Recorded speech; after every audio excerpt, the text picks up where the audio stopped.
video, we are going to learn about subsidiary books. Well, in the earlier part, we had learned about what journal is and various kinds of transactions that have to be noted down in the journal books. Well, here in this video, we are going to learn the introduction part, the meaning and the types along with the advantages of subsidiary books. Well, journal is a book where every transaction that takes place in a day under the hands of the businessman is recorded. But when the number of transactions taking place in a day increases in a very large number, it becomes very difficult to note it down in just a journal book. It needs to be separated because of many reasons, and these reasons become the limitations of journal book. So let's see the few limitations of journal book. Limitations of journal. Account name. The first one is account name.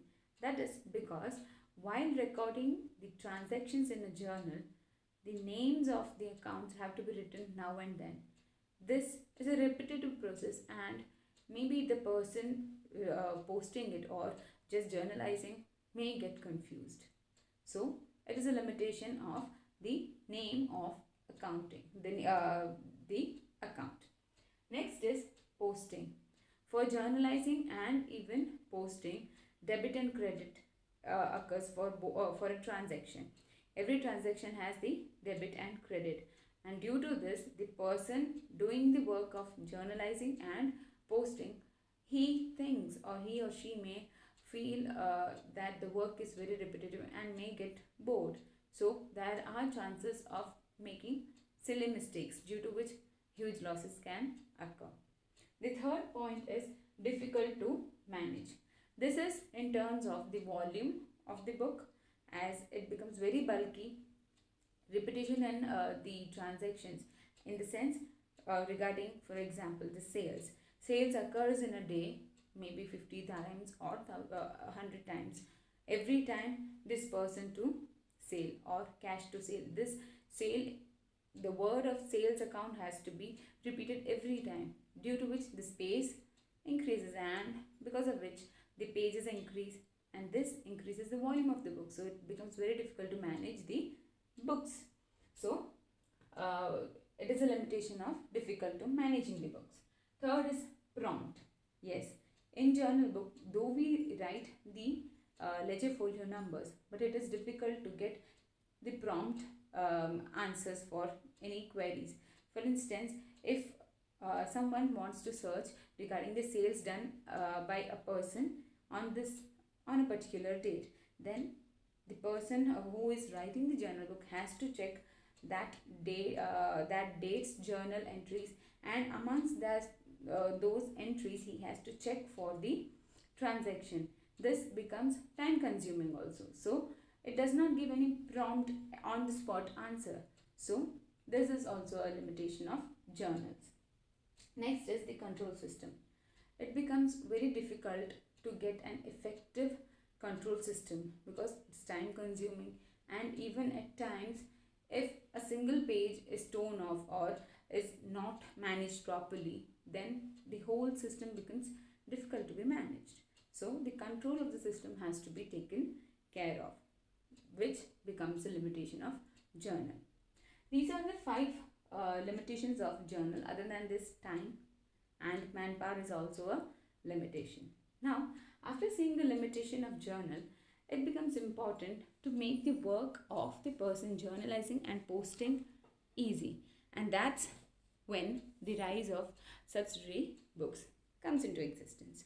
Well, in subsidiary books, particular kind of transactions are recorded in particular book. That is, subsidiary books refer to journals kept for specific transactions of similar nature, which means if, for instance, I said earlier, sales take place 50 to 100 times or even more, sometimes even lesser, but the word of sales account has to be repeated every now and then.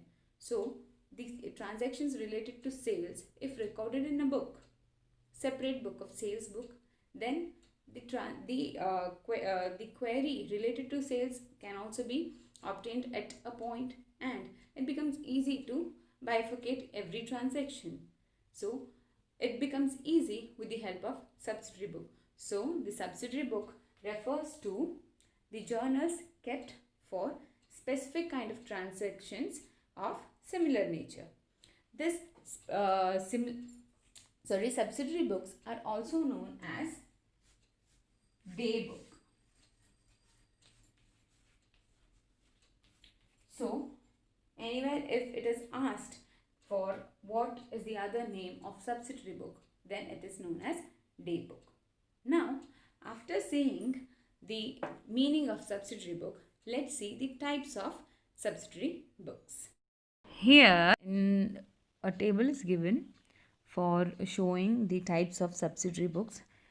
In the first column, it is the name of the subsidiary book, and in the second column, the transactions or the subsidiary of the subsidiary books, means the use of subsidiary book is given in the second column. Let's go one by one. The first one is the cash book or the cash journal. In this, we have three types.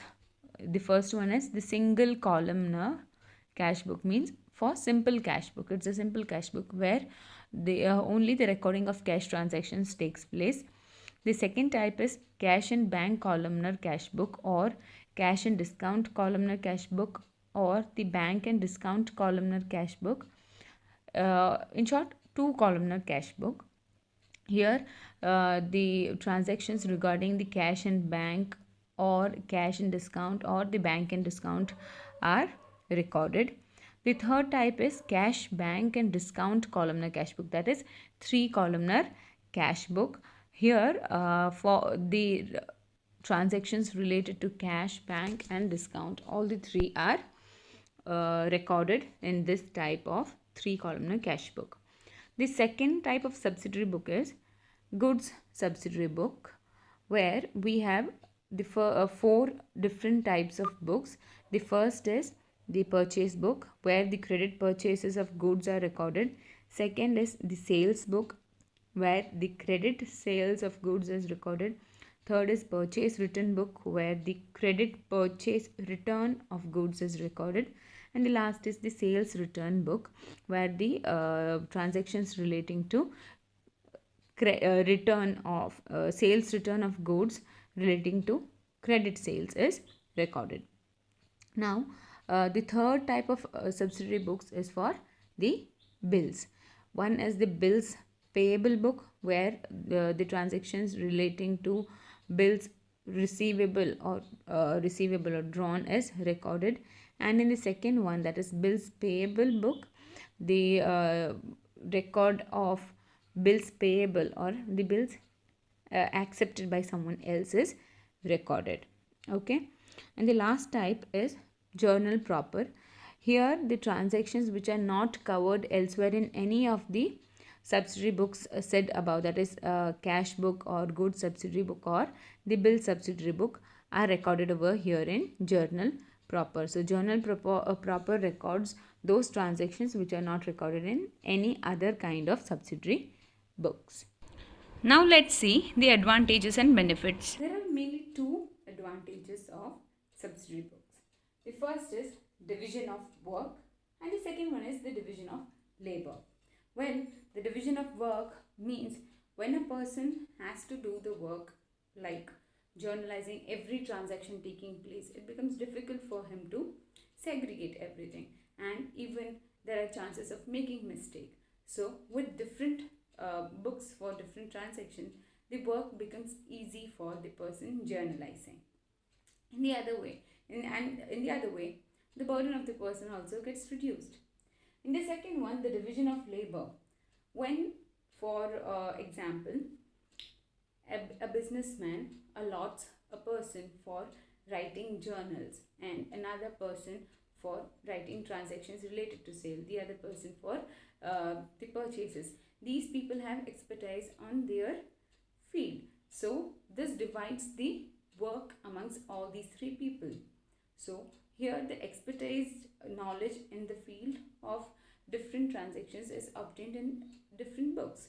So It divides the labor and the work amongst the people and makes the results from the accounting books very accurate, economic and prompt.